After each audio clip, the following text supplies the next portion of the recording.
Mengapa surat Al-Fatihah disusun paling pertama dalam Quran? Padahal surat pertama turun kan Al-Alaq. Iya juga.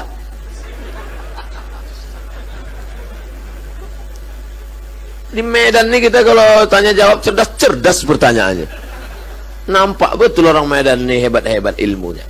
Tempat lain tanya, Ustadz, kenapa Nabi Adam sama Hawa itu nikahnya siapa pak kuahnya? Gitu. Awak pun bingung jawab. Kalau ini kan ilmiah dia. Turunlah wahyu pertama kali ketika Nabi sedang berada di Jabal Nur di Gua Hira. Iqra bismi rabbikal ladzi khalaq, khalaqal insana min 'alaqin, iqra wa rabbukal akramul ladzi 'allama bil qalam, 'allamal insana ma lam ya'lam.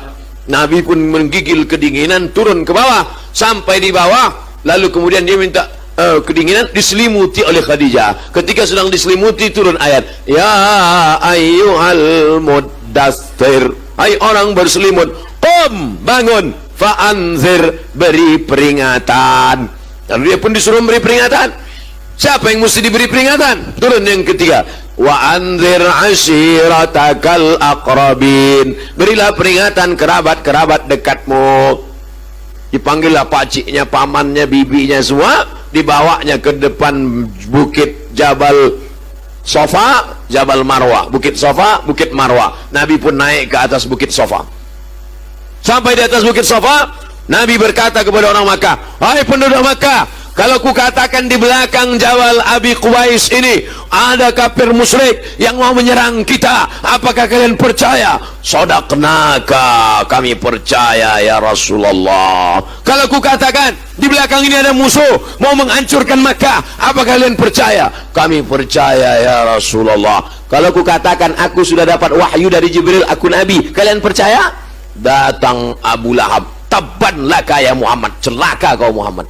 Turun ayat, tabbat yada abi lahabi wa tabba ma aghna anhu maluhu wa ma kasaba sayasla naran dzata lahab wa imra'atuhu hammalatal hatab. Jadi kalau begitu susunan Al-Quran, yang pertama Iqra, yang kedua ya ayyuhal muddatsir, yang ketiga wa anzir ashiratakal aqrabin, yang keempat tabbat yada abi lahabi wa tab. Pas kita buka Quran sekarang di Medan, yang pertama Al-Fatihah, yang kedua Alif Lam Mim.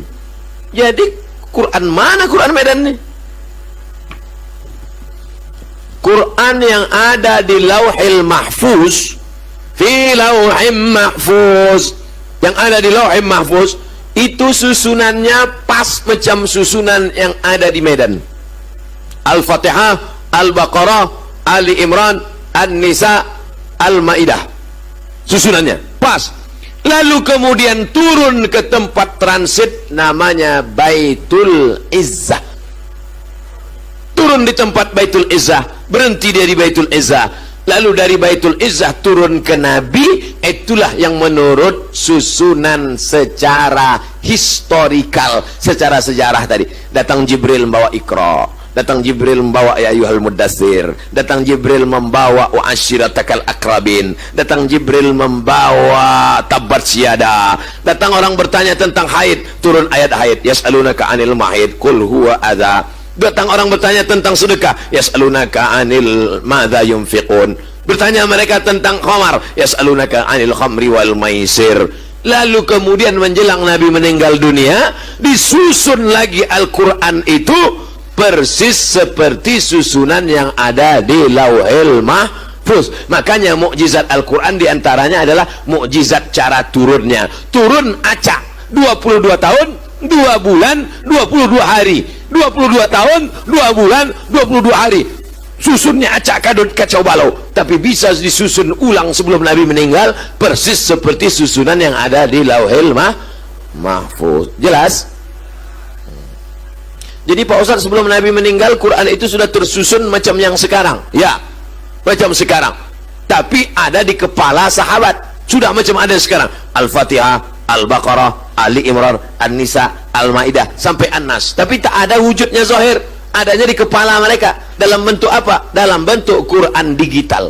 Main klik-klik aja, klik Al-Baqarah muncul, klik Tiba-tiba yang di dalam kepalanya klik-klik tadi meninggal gara-gara memerangi nabi palsu. Namanya Musailamah Al-Kadzab. Nama kampungnya Yamamah. Dibuatnya surat palsu. Wal fil wa ma adraka mal fil lahu zailun tawil. Demi gajah, tahukah kamu apa gajah itu? Ekornya panjang.